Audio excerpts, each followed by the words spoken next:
Boa noite, meus irmãos. Graça e paz de Jesus Cristo. Todo mundo bem? Que bom. Salmo 46 é o texto base da nossa reflexão de hoje à noite.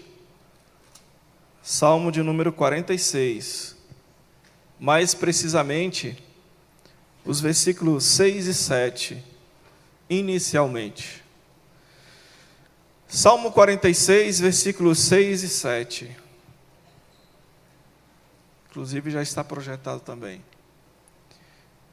Nos diz o Salmo 46, versículos 6 e 7. Bramam as nações, reinos se abalam, ele faz ouvir a sua voz e a terra se dissolve. O Senhor dos exércitos está conosco, o Deus de Jacó é o nosso refúgio. Amém. Graças a Deus. O psicólogo Abraham Maslow ficou muito conhecido depois de desenvolver uma teoria que foi difundida mundialmente a partir de uma pirâmide que ficou conhecida até mesmo pelo nome dele, Pirâmide de Maslow. E nela, a partir dela, ele demonstrou alguns estudos que ele fez em organizações, principalmente no início, organizações empresariais do seu tempo, mostrando a motivação, ou estudando a respeito da motivação dos funcionários, dos trabalhadores, das pessoas que compunham aquelas organizações naquele período. O que motivava aquelas pessoas? E ele encontrou várias respostas. E uma das questões que mais motivava as pessoas, segundo Maslow, era a segurança, a busca pela segurança. Ao mesmo tempo, por tabela, isso era uma preocupação. Se alguém preza ou busca por isso, isso reflete uma preocupação do coração dessas pessoas. Segurança. Então ele entendeu que segurança era um item extremamente importante para as pessoas daquela época. E isso se revelou não somente naquele tempo, mas a gente percebe que de fato é um item de grande importância na nossa vida. Nós temos necessidade intrínseca de nos sentirmos seguros, de buscar por segurança. A nossa vida gira bastante em torno disso também. Essas questões de segurança, dentro desse contexto bíblico que nós abordamos nessa manhã, queremos fazer um link também com um dos temas que abordamos nessa noite, Falei na manhã. Que abordamos na manhã, que foi a respeito da providência de Deus. E lá, ao tratar da providência de Deus, nós vimos que a providência significa, basicamente, a forma como Deus organiza, como Ele arranja, como Ele lidera, como Ele faz a gestão de toda a sua criação, para que ela cumpra os seus propósitos, e não somente isso, mas para que ela permaneça com vida, permaneça com vitalidade, permaneça com o seu potencial inicial. Então, a maneira como Deus organiza todas essas coisas para que a sua criação mantenha-se com vida.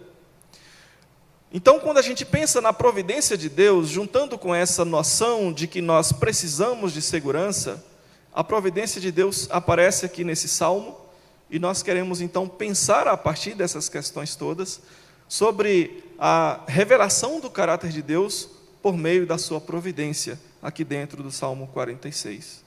Então, voltando para aquelas questões de segurança, as pessoas que viviam nesse período aqui, e principalmente agora se tratando desses que escreveram esse salmo, que nós temos aqui, que são os filhos de Coré, eles viviam um período muito conturbado, muito complicado.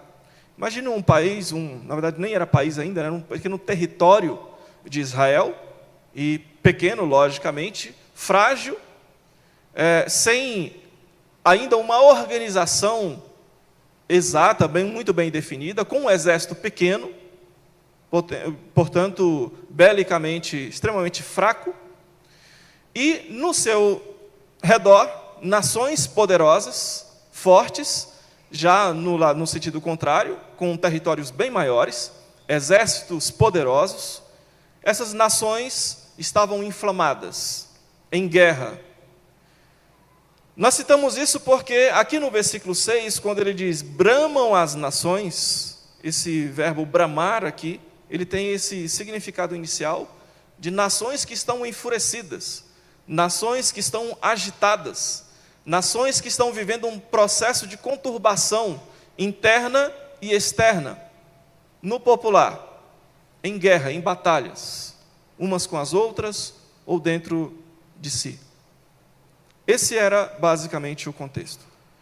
E dentro disso tudo tem alguém que expressa a sua fé em Deus, demonstrando que por mais que necessite de extrema segurança, sabe aonde vai encontrar essa segurança.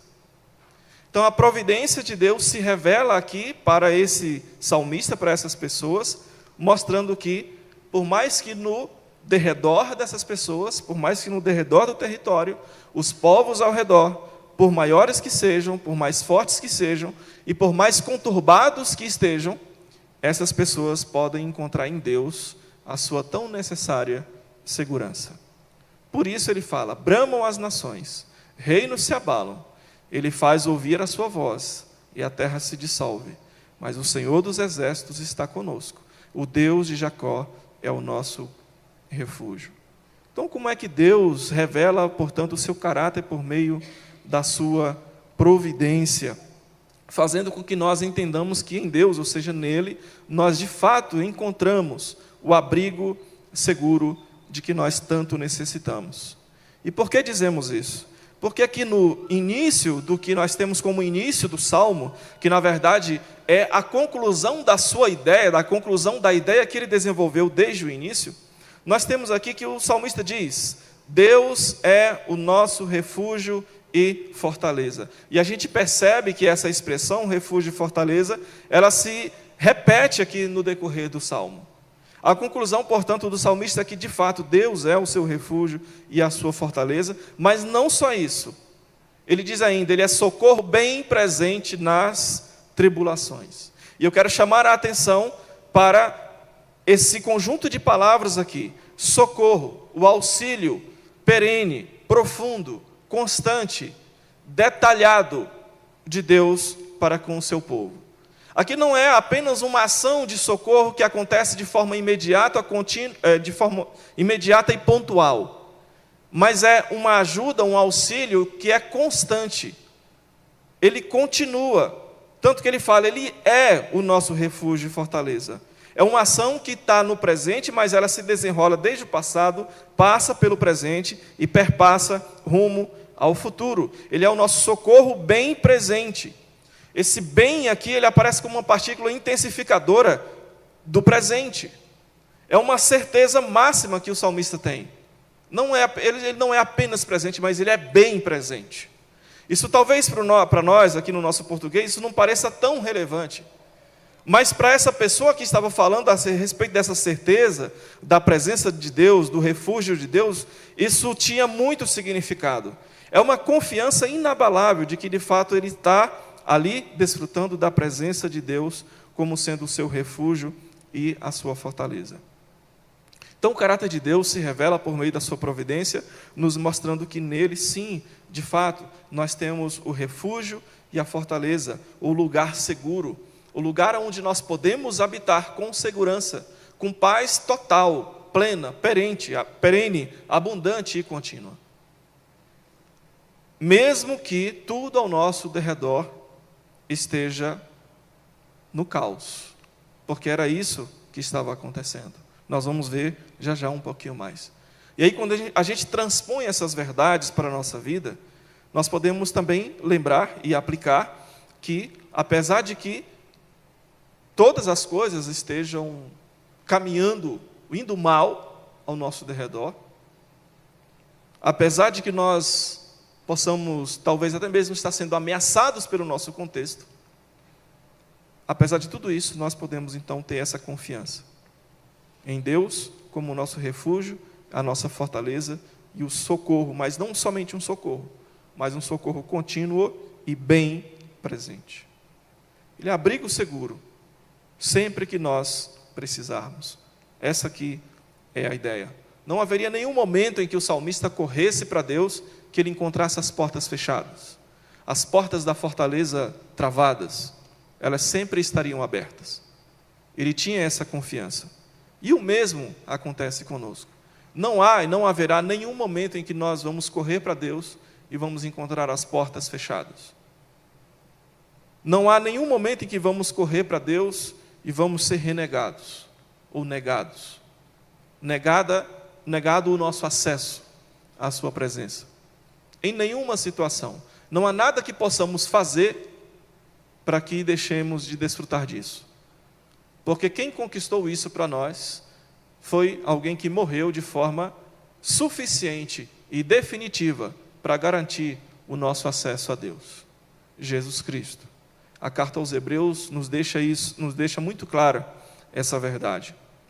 Então, o primeiro tópico aqui é que em Deus nós de fato encontramos abrigo seguro, mais seguro. Mas um outro aspecto que eu quero destacar para nós é que a revelação do caráter de Deus por meio da sua providência nos ensina que nele, ou seja, em Deus, nós desfrutamos ainda melhor dessa presença que já é garantida a nós. Vamos andar um pouquinho mais pelo Salmo. No versículo 2 ele nos diz: portanto, nós não temeremos. Antes mesmo dessas coisas acontecerem, nós nem mesmo vamos padecer da descrença. Nós nem mesmo vamos padecer do temor. Não temeremos, ainda que a terra se transtorne e os montes se abalem nos seios dos mares. Aqui o salmista usa algumas figuras interessantes sobre terra se transtornar e os montes se abalarem no seio dos mares. Ele usa aqui uma linguagem de terremoto, misturado com uma linguagem de maremoto, fazendo aqui uma figura ao mostrar os mares como representação do caos, da tormenta. Os mares revoltosos na Bíblia trazem essa noção de perigo, de tormenta, de transtorno da vida. Então, quando ele diz que o lugar firme, ou seja, a terra, aqui representada, o lugar firme é representado como a terra, ele diz que, ainda que essa terra se transtorne e os montes, também como esses lugares firmes, se abalem, ou seja, sejam lançados até no seio dos mares. Então, em outras palavras, ainda que os transtornos estejam acontecendo ao nosso redor e a nossa sensação de segurança ela vá embora por causa desse caos, por causa dessa visualização do caos, ainda que as águas tumultuem, ainda que as águas se tumultuem, se estremeçam, ainda assim há um rio cujas correntes alegram a cidade de Deus, o santuário das moradas do Altíssimo. Apesar de todas essas coisas, de todas essas ameaças, ele ainda diz, ainda assim, com tudo isso, existe uma esperança. E só uma esperança? Não, uma certeza. Existe um rio cujas torrentes alegram a cidade de Deus. Que rio é esse? Jerusalém não tem rio. Então, essa cidade de Deus não seria a Jerusalém física, porque ela não tem rio. Essa menção que o salmista faz do rio é uma mesma que aparece lá em Ezequiel no capítulo 37 e lá no livro do Apocalipse no capítulo 22. Um rio que traz renovação. Então, se alguém está vivendo num tempo de tormenta ao seu redor, precisa de renovação. Mas, ao mesmo tempo, precisa de vida sendo produzida e fortalecida. Os rios tinham esse papel na antiguidade. Tanto que muitas religiões antigas, elas partiam da adoração a rios. Por exemplo, o rio Nilo, que era tido como o rio da fertilidade, da abundância, o rio da colheita, porque ele produzia todas essas coisas, no Egito principalmente. Não só no Egito, mas em outros países, outros territórios ao redor, mais próximos. Então, esse rio que ele fala não é um rio físico, mas ele está falando aqui de um poder de vida que emana do próprio Deus, que emana da habitação do próprio Deus. Um poder que gera vida, um poder que gera renovação de esperança, um poder que gera alegria apesar da tristeza e da tormenta que possa estar ao nosso redor. Existe um rio cujas correntes alegram a cidade de Deus. Essa cidade de Deus aqui é uma representação do próprio povo. Então, o que ele está dizendo é, a presença do Senhor no meio do seu povo, ela faz com que esse poder que emana do próprio Deus se entranhe no meio do seu próprio povo e produza alegria, produza nova vida, produza renovação, produza fortalecimento, apesar de todas as coisas que acontecem ao redor desse povo. E esse povo somos nós. Então a presença do Senhor produz isso na nossa vida. A presença do Senhor produz esse tipo de vida na vida da igreja. E aí ele diz ainda no versículo 5, Deus está no meio dela. No meio de quem? Da cidade. Essa cidade que nós já falamos que é uma representação do próprio povo. Deus está no meio do seu povo. Isso nos faz lembrar do Evangelho de João, no capítulo 1. Quando o Senhor Jesus Cristo é descrito como aquele que resolveu tabernacular entre o seu povo. Abrir, criar a sua tenda no meio do seu povo. E nós temos diversos textos na palavra de Deus que mostram que o prazer do Senhor é habitar no meio do seu povo. Não, isso não é por acaso. Porque quando o Senhor está no meio do seu povo tem vida renovada, tem esperança renovada, tem alegria renovada, tem ânimo renovado, apesar de todas as coisas que possam acontecer ao seu derredor. Deus está no meio dela, por isso ele fala, jamais será abalada. Veja, jamais será abalada. Ele não está em nenhum momento aqui falando que o povo de Deus, ou a cidade de Deus aqui demonstrada, ele não está falando que em nenhum momento a cidade de Deus, o povo de Deus, não venha passar pelo tumulto que está ao seu redor. Pode até ser que esse tumulto chegue ao seu povo, mas o que ele diz é, ela jamais será abalada. Por quê? Simples, porque é o Senhor que está no meio dela. Se o Senhor não se abala, o seu povo não se abala. Se o Senhor não se abala, a cidade de Deus não se abala. E ele ainda prossegue no versículo 5, Deus a ajudará desde antemanhã. Até mesmo antes de ser manhã, o Senhor já está se encarregando de cuidar da cidade. O Senhor já está se encarregando de cuidar do seu povo. Nós vemos que quando o exército de Israel ia lutar contra um exército inimigo mais forte, mais poderoso, nós temos, por exemplo, lá no segundo livro das Crônicas, histórias assim, que quando o rei Asaf estava ainda preparando o povo para a batalha, o Senhor mesmo se fez presente no arraial do exército inimigo e espalhou o seu terror sobre o exército inimigo, e eles se desbarataram. E o texto nos fala que o próprio Senhor mesmo venceu a guerra por Israel. É um caso prático disso aqui. Desde antemanhã o Senhor a ajudará. Antes mesmo do seu povo levantar-se, antes mesmo do seu povo acordar de manhã, o Senhor já está ajudando. Isso lembra de novo um versículo que a gente falou de manhã. Salmo 3, 5. Durmo, né? Me deito, pego no sono e acordo porque o Senhor me sustentou. Desde antemanhã, o Senhor está agindo em prol do seu povo. Mas ainda, nós prosseguindo aqui, nessa ideia de como a revelação de Deus acontece por meio da sua providência, aqui nesse salmo, nós vemos, portanto, que a presença dele nos torna inabaláveis, né? E não somente isso, mas em Deus, então, nós descansamos no seu magnífico poder, esse mesmo magnífico poder que nós já mencionamos agora. Vamos andar um pouquinho mais aqui no salmo. Nós voltamos então para o versículo 6, que nós já lemos. Bramam as nações, reinos se abalam, ele faz ouvir a sua voz, e a terra se dissolve, e o Senhor dos exércitos está conosco. O Deus de Jacó é o nosso refúgio. E aqui, portanto, nós temos mais uma repetição daquilo que vemos lá no começo. O Senhor é o nosso refúgio.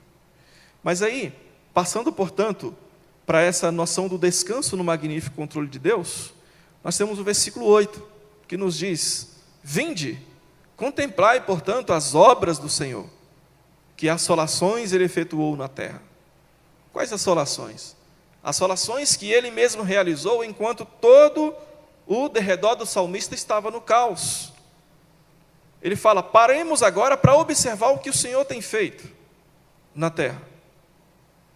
E ainda no versículo 9 ele nos diz: Ele põe termo à guerra, ele põe fim à guerra. Sabe aquele caos que estávamos comentando agora há pouco? Pois é, Ele que é o Todo-Poderoso e capaz de colocar fim no caos que se instalou ao derredor do salmista. E ele reconhece isso aqui agora. Ele põe termo à guerra até os confins do mundo. Não há, portanto, nenhum lugar da criação no qual possa haver caos que o Senhor não seja capaz, não somente de contorná-lo, mas por um fim nesse caos. Então ele chama para uma observação a respeito das obras de Deus e ao mesmo tempo traz uma mensagem de conforto, uma mensagem de paz e de tranquilidade na lembrança de que nele, então, nós podemos ter descanso, porque é Ele quem põe termo à guerra até os confins do mundo. Ele é capaz de quebrar o arco e despedaçar a lança. Ele está mencionando as armas de guerra daquele período. Ele faz cessar todas as coisas. Ele quebra, ele destrói essas armas de guerra.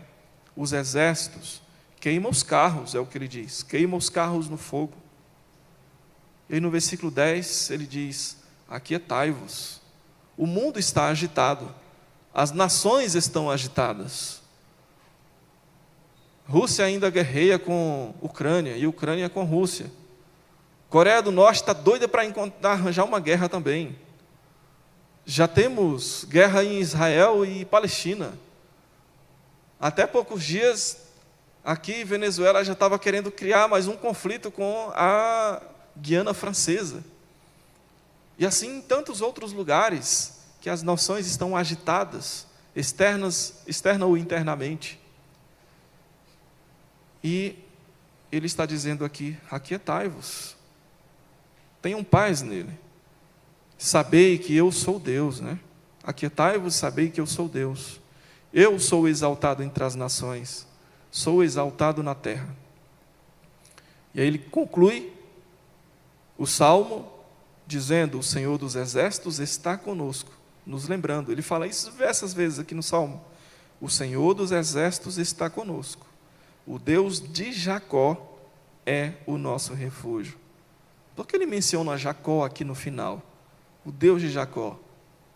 Porque quando a gente lê a história de Jacó, a gente vê que Deus fez uma aliança, um pacto com Jacó, de que ele sustentaria Jacó em todo o tempo.